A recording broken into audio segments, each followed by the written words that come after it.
हमारे साथ प्रोफेसर राजपाल मौजूद हैं, उनसे बात करते हैं। सर, एक बात बताएं कि जो स्टेम सेल को लेकर आप लोग काम कर रहे हैं, उसमें किस तरह की बातें निकल कर सामने आई? बेसिकली उम्र के बढ़ने से पर्दे में सूखापन आ जाता है, जिसे ड्राई एआरएमडी कहते हैं, जिसमें ज्योग्राफिक एट्रोफी, एक रेटिनल पिगमेंट एपिथेलियल है जो डैमेज हो जाती है। तो इसका कोई अभी तक इलाज नहीं है, मेडिकली एक दो दवाई है जिनका सक्सेसफुल नहीं है। लेकिन अब हमने first time I stem cell जो कि हमने ली है, ये क्या होती है, प्लूरिपोटेंट सेल से बनाया गया है और इसको हम रेटिना में सब रेटिनल इंजेक्ट करते हैं। आपको थोड़ा सा आइडिया दे देते हैं सब रेटिनल क्या होता है कि रेटिना जो न्यूरोसेंसिटिव रेटिना उसके नीचे इंजेक्ट कर देते हैं, जो आरपी डेड हो जाती है ना ओल्ड एज से, तो उसको देते हैं, उसको रेजोनेट कर देती है। और हमने देखा कि अभी 2 पेशेंट में 10 लेटर इम्प्रूवमेंट है, अभी इनिशियल स्टेजेस है। आई होप जिससे आने वाले टाइम में जो काफ़ी लोग हैं जिनको अंधापन हो जाता है, पता नहीं चलता, उसमें इनमें इम्प्रूवमेंट होने की संभावना है, लेकिन अभी ट्रायल बेसिस पर है। सर, इसमें कितना वक्त लगता है अमूमन, जो ये पूरा प्रोसेस है? जैसे कि मान लीजिए आपने स्टेम सेल इवॉल्व किया, किसी में डाला, उसके बाद नहीं, इसमें हम लोग स्टेम सेल लेते हैं, जब लेने के बाद जो एक्शन हमने देखा है 1 मंथ 2 मंथ 3 मंथ, तो 3-4 महीने के अंदर इसमें रिस्पांस आना शुरू हो जाता है। ठीक है ना। तो इसमें जैसे सब रेटिनल आपको जानना जरूरी होगा, अधिक लोगों को पता नहीं सब रेटिनल क्या होता है, तो आप थोड़ी बहुत जो है ना बाइट दे सकते हैं जो सब रेटिनल की इंजेक्शन, क्योंकि ये पहली बार इंडिया में हुआ है। हम लोग फर्स्ट टाइम है, बाकी 3 सेंटर्स हैं, लेकिन RP centre is the first one two start this thing initiative, good initiative, क्योंकि ये जो है ना डिफिकल्ट सर्जरी होती है। इसमें रेटिना में जाके जैसे कि आपको दिखलाते हैं, आपको अभी ये जैसे सर्जरी होती है, थोड़ा सा आपको हिंट देते हैं। एक मिनट, इस कैमरे की तरफ जरा। हाँ, ये एक वीडियो के थ्रू दिखाने की कोशिश की जा रही है। हाँ, ये देखिए, ठीक है, दूसरा वीडियो दिखलाते हैं। ये लेयर्स होती है, इसमें इंजेक्ट करते हैं। ये स्टिल फोटोग्राफ है, ये लेयर्स उठ गई ना, इंजेक्ट किया, ये उठ गई, ब्लैब बन गया, तो इंजेक्ट आते रेटिना के नीचे। ये हमारे पे इंटीग्रिटी आईओसीटी है, जिसके तरह हम डेमोस्ट्रेट कर देते हैं कि इसके अंदर चली गई। फिर बाद में पोस्ट ऑफ दी इनका डेटा लेते हैं, जिसमें हम ऑनलाइन भी देख लेते हैं। अब देखिए ये कितनी देर का प्रोसेस होता है? ये 15-20 मिनट का प्रोसीजर होता है, इसमें ज़्यादा देर नहीं लगती है। दिन 30 पेशेंट को कोई डिस्कम्फर्ट नहीं होता इसमें। और डे केयर प्रोसेस है या डे केयर प्रोसीजर है, लेकिन हम लोग एडमिट करते हैं क्योंकि पहले दवाई देनी पड़ती है, पोस्ट ऑप भी देखना पड़ता है। लेकिन आने वाले टाइम में ये वन ऑफ द बेस्ट है। और ये जो आई स्टेम है हम लोग लेते हैं।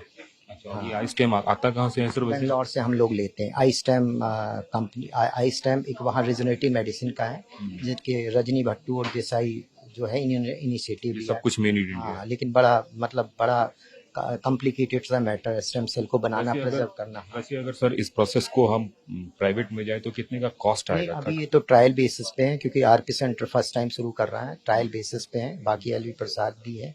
और एक तरह से कह सकते हैं कि ड्राई आंखों का इलाज अब स्टेम सेल की माध्यम हाँ, ड्राई एआरएमडी मतलब रेटिना में जो सूखापन होता है उसका इलाज अब आने वाले टाइम में संभव होगा, जो कि पहले संभव नहीं था। अभी तक तो वेट एआरएमडी का जिसमें इंजेक्शन लगाते हैं। एक बात मैं कहना चाहता हूँ, 40 के बाद हर आदमी को अपनी आंखें चेक करानी चाहिए। 2 रीजन है, ग्लूकोमा के लिए और ये एज रिलेटेड मैक्युलर डिजनरेशन के लिए, तो कि अर्ली डिटेक्शन होता है तो उतना विजन प्रिजर्व किया जा सकता है। तो निश्चित रूप से जो ये बात निकल कर सामने आ रही है उसमें काफी ज्यादा है। उससे मैम एक बात आपसे पूछना चाहूंगा कि जिस तरह से आप लोगों ने कोशिश की है, खास करके हम स्टेम सेल की बात करें तो उसमें जो कोशिश है वो कोशिश एक ऐसी कोशिश है जिसमें कि मैम स्टेम सेल एक बहुत मील का पत्थर साबित हो रहा है खास करके, और आप लोगों को कितना ज्यादा उससे सहूलियत हो रही है? हालांकि आरपी सेंटर पहला सेंटर है जो इस पे सब कुछ करने का। तो आरपी सेंटर में हम स्टेम सेल के ऊपर काफी रिसर्च कर रहे हैं, और हमारे यहाँ जो एक ऑर्बो है वो स्टेम सेल वहाँ पे हम कल्चर करते हैं। पहले हम स्टेम सेल्स लैब में कल्चर करते थे, तो उसमें 2 हफ्ते लगते थे कल्चर होने में, और मरीज को हम दोबारा बुलाते थे और सर्जरी करते थे। लेकिन जो सिंपल लिम्बल एपिथेलियल ट्रांसप्लांटेशन का प्रोसीजर है, हम एक ही सेटिंग में आंख के ऊपर ही कल्चर कर लेते हैं। तो उसमें बेसिकली जो आई ठीक होती है उसे हम छोटा सा एक सेल लाइन लेते हैं, और जिस आई में स्टेम सेल की डेफिशिएंसी होती है उसमें हम ये लगा देते हैं। इसके रिजल्ट्स बहुत अच्छे हैं। अभी हमने, जैसे कि मैंने पहले कहा, एक रैंडमाइज कंट्रोल स्टडी पब्लिश की, और हमें रिजल्ट सिंपल एपिथेलियल ट्रांसप्लांटेशन में बहुत अच्छे मिले। इसके अलावा क्योंकि हमारे यहाँ कॉर्नियाज की कमी है, हम सिंथेटिक कॉर्निया पे भी काम कर रहे हैं और अब हम 70 से ऊपर पेशेंट्स में बायोसिंथेटिक कॉर्निया लगा चुके हैं, जिसके रिजल्ट्स बहुत अच्छे हैं। तो ये क्या मैम जो नेचुरल कॉर्निया है एज गुड एज है या उससे थोड़ा सा कॉम्पिटिटिव अगर सिंथेटिक कॉर्निया की बात करें? सिंथेटिक कॉर्निया अगर आप पार्शियल लेयर्स पर देखें तो ये वैसा ही है जैसे कि नॉर्मल कॉर्निया होता है। और हमने अभी एक स्टडी की है जिसमें हमने सिंथेटिक कॉर्निया को ह्यूमन डोनर कॉर्निया से भी कंपेयर करा है।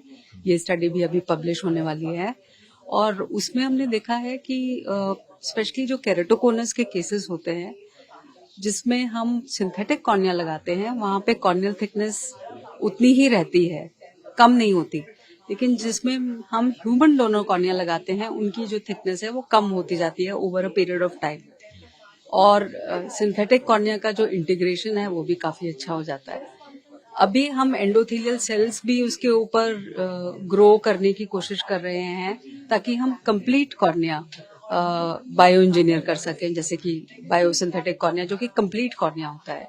तो मुझे ऐसे लगता है कि इस साल या अगले साल तक हम वो भी कर पाएंगे। तीसरी चीज जो हमने शुरू करी है वो है अगेन सिंथेटिक कॉर्निया ही एक तरह का केरेटोप्रोस्थेसिस, जैसे हम कहते हैं। हमने कॉर्नीट केरेटोप्रोस्थेसिस जो है वो शुरू करे हैं उन केसेस में जिनमें कि बार बार ग्राफ्ट फेल हो जाते हैं या रिजेक्ट हो जाते हैं, तो उन केसेस में इसके रिजल्ट्स काफी अच्छे आ रहे हैं। Thank you.